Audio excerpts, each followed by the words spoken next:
예림 가족 이야기입니다. 오늘은 문요한님의 글인데요. 너희는 나처럼 살지 마라. 너희는 나처럼 살지 마라.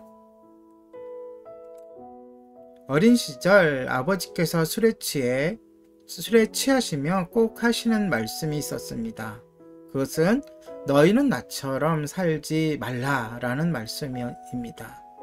행정 공무원이셨던 아버지는 평소엔 술을 잘 마시지 않았으나 1년에 한 번씩은 만취 상태로 들어오곤 하셨습니다. 대개 직장에서 수모를 당하거나 승진하지 못했을 때였습니다.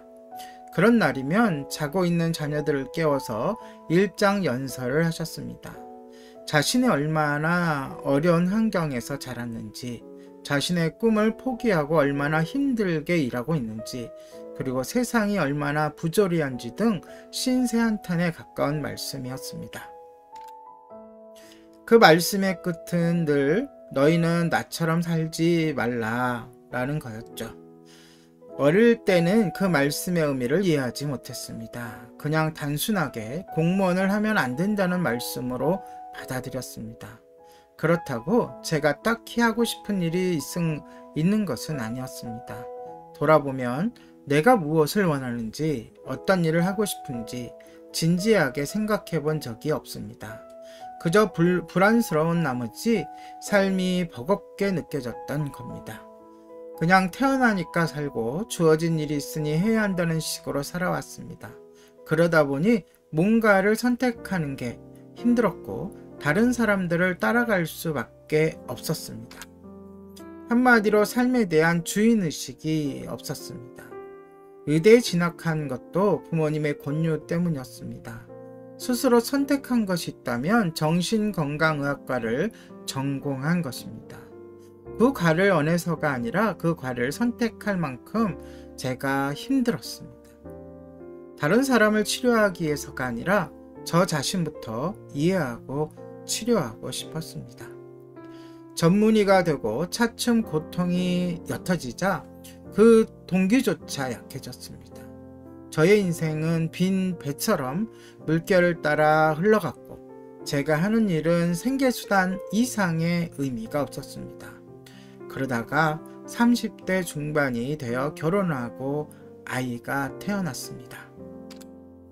처음에는 아이를 낳고도 시큰둥했습니다. 그런데 시간이 갈수록 아이가 사랑스럽게 느껴졌습니다. 무엇을 잘 해서가 아니라 그 존재 자체가 사랑스러웠습니다. 묘하게도 그 느낌은 저에게로 고스란히 돌아왔습니다.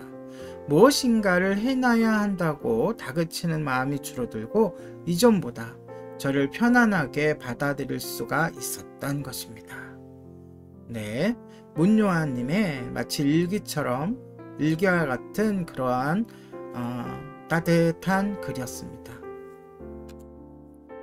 그렇습니다. 저는 이 글을 읽으면서 부모는 자녀들 앞에서 부정적인 언어를 절대로 사용해서는 안 된다는 것을 새삼 깨닫게 되었습니다.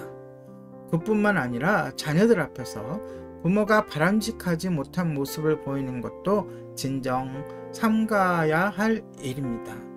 글쓴이가 어릴 때부터 삶에 대하여 막연히 두려움을 갖게 된 것은 그의 선친이 보여준 부정적인 모습이 그 원인이 아닌가 싶습니다.